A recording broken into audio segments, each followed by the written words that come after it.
I think when writing a crime series, the starting point for myself is always the truth. One of the great things about Wanted is that we kept it grounded, and that there's an authenticity in that. We've never allowed our characters to become superheroes. They're just heroic in the sense that they overcome their fears. It's not that they're not afraid, they just learn to control it. I think when you come to stunts, you don't have to play hero. It's more about what is going to look good, blended in with the safety aspect as well. And with these guys around that I had, Halfie and Darko and Jimmy Christensen, I could have done anything, and I did, and I'm glad I did, because apparently it looks good and I haven't seen it yet. So for all the big sequences, wherever there were guns and lots of physicality involved, then we would do a stunt rehearsal, which is really helpful because then you can actually think about what you're saying rather than where you've got to stand. We've done some good stuff so far. As long as you warm up before, you don't get injured, I found, and do exactly as he tells you. I've been thrown about a bit. I get employed to be beaten up. We've ended up with some battle scars, bleed for your art sort of thing. But that's sort of the nature of it, when you're going at this intensity and it's just a lot of fun. I think it's one of the funnest parts of the job. There's lots of really good stunt scenes. Hate to say it, but some really good shots of people getting shot. I did lots of movement training and have done lots of theatre. I really like using my body when I act and being physical, and I actually find it really fun. All the running and stuff I love. I thought I was pretty good at doing stunts, and I found out that I am, but I forgot that I'm 50. So I'm getting a lot more tired than I thought.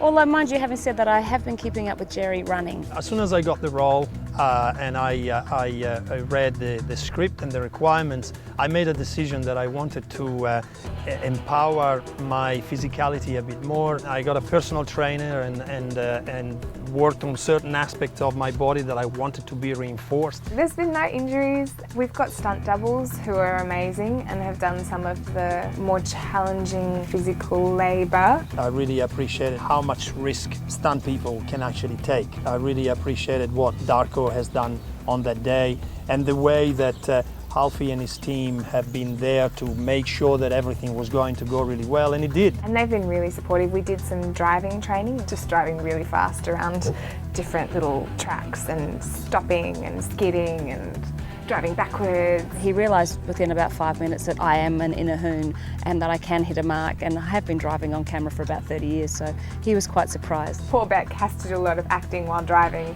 and let's be honest, it's not the easiest thing in the world, especially when you've got a camera strapped to the car and there's another one in front of you and you've got to keep a certain distance behind the truck. But sometimes it's good because it takes your head out of it and you're not overthinking a scene. And working with Halfie, it was very, very good, because it gives you an understanding of how to hit certain marks in a certain way, and you never really go wrong. The rest, obviously, has got to be your confidence and your focus, and it's a team effort.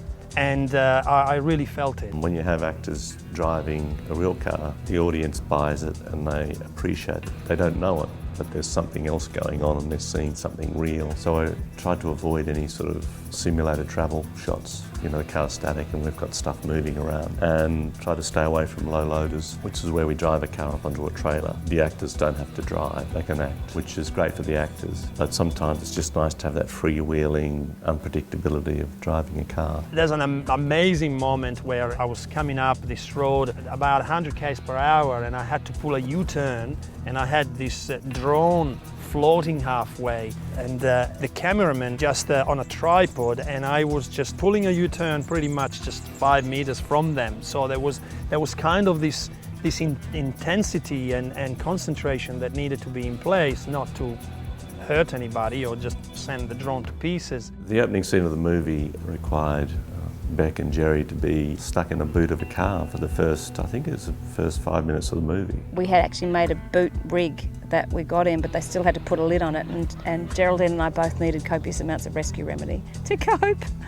So we had a copy of that boot built that we could open up all sides on, and it was 20% larger, so it was a lot easier and quicker to film with. I remember reading the script thinking, oh, that's going to be a long time in a really tiny, dark, hot boot with Rebecca Gibney.